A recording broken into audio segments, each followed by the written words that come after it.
You ever have that moment watching Emmerdale where you just mutter, "Oh no, this won't end well"? Yeah, next week is one of those weeks. Between pitchfork injuries, surprise reunions, and a family feud that's about to rip through the Dingles like wildfire. Things are properly kicking off in the village. Moira's hanging on by a thread, Joe Tate's playing dirty, and poor Kyle. That lad's been through enough. Let's get straight into it. Here's what's coming next week, from Monday 28th July to Friday 1st August. 1. Moira's farm nightmare just gets worse, so here we are again. Moira backed into a corner, and guess who's twisting the knife? Joe. Classic. After that underhanded stunt with the water company bribing Noel to reject Moira's appeal, you'd think Joe might back off. But no.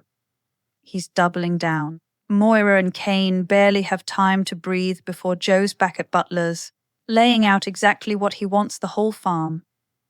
And, yeah, he's pretending it's all for Kim, who's still sunning herself in Dubai. But let's be honest, Joe loves the power. The smugness is written all over him. Moira's trying her best to stay calm for the boys, but you can tell the pressure's crushing her. And Joe, he's not just pushing for a deal. He's got a plan, and next week we'll see him set it into motion. 2. Kyle faces masked intruders, and things turn violent. Now this is where things go from tense to properly terrifying. Kyle hears a noise in the barn, instead of waiting for help, because, well, he's Kyle. He grabs a pitchfork and goes to check it out. And what does he find? 2 blokes in balaclavas? It's that nightmare scenario every parent dreads. These lads aren't just snooping, they're threatening him, and Kyle, poor thing, panics and lashes out. Ends up stabbing one of them straight through the leg. Later, we find out who it was. Dylan. April's friend, the same lad who was in rehab not long ago. But it doesn't stop there. The other masked lad looks ready to hurt Kyle properly, until Moira storms in with a shotgun. The look on her face says it all. She thinks Joe's behind this, and honestly, who could blame her? 3. Moira lashes out and ends up in handcuffs. Now here's where things spiral. After the barn attack, Moira's convinced Joe's crossed a line. She goes straight to the police. But Joe's slippery, and without proof, they can't pin anything on him. Cain, of course, wants revenge. But Moira tries to play it by the book, until her temper finally snaps. She confronts Joe again, and in the heat of the moment, she lashes out. Only thing is, she doesn't hit Joe. She hits Lydia. It's a horrible accident, but it changes everything. Lydia's stunned. Kyle's in bits watching his mum get arrested. And just like that, Moira's facing charges. This is the kind of fallout that doesn't just blow over. It splits families. And that's exactly what happens next. 4. Cain and Sam clash. And the Dingles fracture. There's always been a bit of tension between Cain and Sam, but next week it explodes. Sam's furious about Lydia getting hurt, and even more furious when Cain threatens her not to press charges. Sam might be loyal, but he's not a pushover. He's torn between protecting Lydia and backing his family. Joe, funnily enough, ends up being the one to calm things. He drops the complaint, calling Lydia a nutter, but admitting he respects her fight. Charming, right? But Sam's still rattled, and Cain doesn't take kindly to being questioned. Before long, he's throwing ultimatums, asking Sam whether he's with the Dingles or with the Tates. It's messy, it's emotional, and it's exactly the kind of old-school Dingle drama that fans live for. If you're still watching and loving the spoilers, tap that like button and make sure you're subscribed. Helps a lot, and we've got loads more drama ahead. Alright, back in 5. April finds Dylan again, but he's in trouble. April's really put through the ringer next week. First off, her excitement about the apprenticeship at Take a Vow takes a nosedive when Belle drops the bomb that she can't carry on. You can just see the wind go right out of her sails. And then we find out it's Marlon pulling strings behind the scenes, still treating her like she's 10 years old. Bless him. He means well, but he's so out of touch with what April actually needs. She's been through a lot, and she's got more sense than he gives her credit for.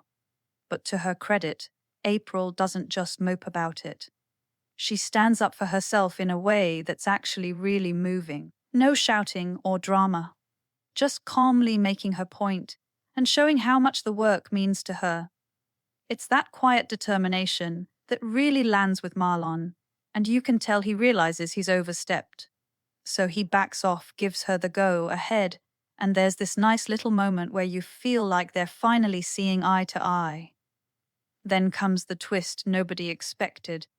Dylan's back. She spots him lurking at Donna's grave and calls him out.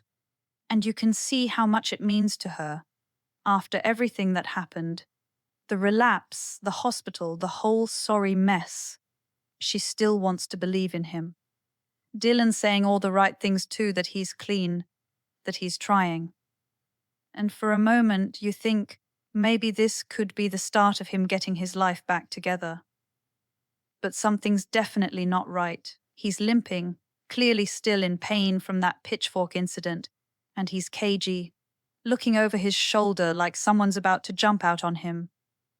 Then he sees Ray Walters in the village and just bolts. No explanation. That's when it hits you.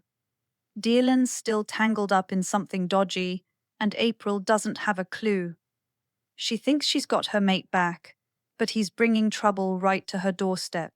This could really kick off drama if it goes the way it's heading. April's smart, but she's loyal too, and that could put her in real danger. She doesn't yet know why Dylan was really at the farm, or who he's been mixed up with. Once it all comes out, and it will, she'll have to decide whether to walk away or stick by him. Either way, viewers will definitely have something to say about it. 6. Mac's doubts grow as surrogacy begins back at the hospital. Sarah and Charity are gearing up for their first surrogacy appointment. Charity's trying to keep it together, but Mac, he's struggling. Understandably so, after losing their own baby and Charity saying she didn't want to try again. Seeing her carry a baby, even for Sarah, is a lot to process. Mac skips the first appointment, says he's working, but Aaron gives him a nudge, and in the end, he shows up just in time to hear things went well. Still, something's not right. He's quiet, keeping it all bottled up, and when Charity later opens up about feeling overwhelmed, you can see both of them are walking on emotional eggshells. We don't know yet if Mac will finally speak his truth, but this storyline feels like it's building to something big. 7. Robert catches John snooping now. Let's talk about the simmering tension between the Sugden brothers. Robert's convinced John's hiding something. He just doesn't know what. Yet, he's already tried going to the police, but without proof, he's stuck. Then, he sees John leave his phone unattended in the cafe. So, naturally, he tries to snoop, but John comes back mid-snoop and catches him red-handed. Cue an awkward handover and a serious shift in energy. Robert's clearly paranoid, and John clocks it. From that point, it flips. John starts tailing Robert instead, gets into keepers, plants a listening device. He wants to know exactly what Robert's planning. Eventually, he hears something that gives him the edge, and suddenly, John's got the upper hand. But Ross catches wind of what's going on, and let's just say he's not going to sit on the sidelines for long. This brotherly war is heating up fast. 8. Celia makes a move. But what's she planning? And finally, let's not forget Celia. She's been lurking around the edges of things for a while now, but next week she starts making waves. After that dog attack on Paddy's land and a rent hike from Kim, Celia's not exactly feeling neighbourly. She's annoyed and dangerous when cornered. Then she pays a little visit to Moira at Butler's. Friendly on the surface, but we've seen enough of Celia now to know when she's up to something. What exactly is she planning? Hard to say yet, but whatever it is, she's not just stirring the pot. She's bringing the whole flame thrower, and with Moira already hanging by a thread, this might be one visitor she doesn't need right now. So, what do you reckon? Moira's life in chaos, the Dingles falling apart, Robert and John playing spy games, and that pitchfork moment. That's going to haunt Kyle for ages. Emmerdale's setting up some massive payoffs here. And honestly, I can't wait to see who explodes first. If you're still watching, thank you. Let me know in the comments whose side you're on, Joe or Moira, and do you think Robert's right about John? Don't forget to like, subscribe, and click that little bell so you never miss a spoiler. There's loads more coming, and trust me, this is just the start. See you next time.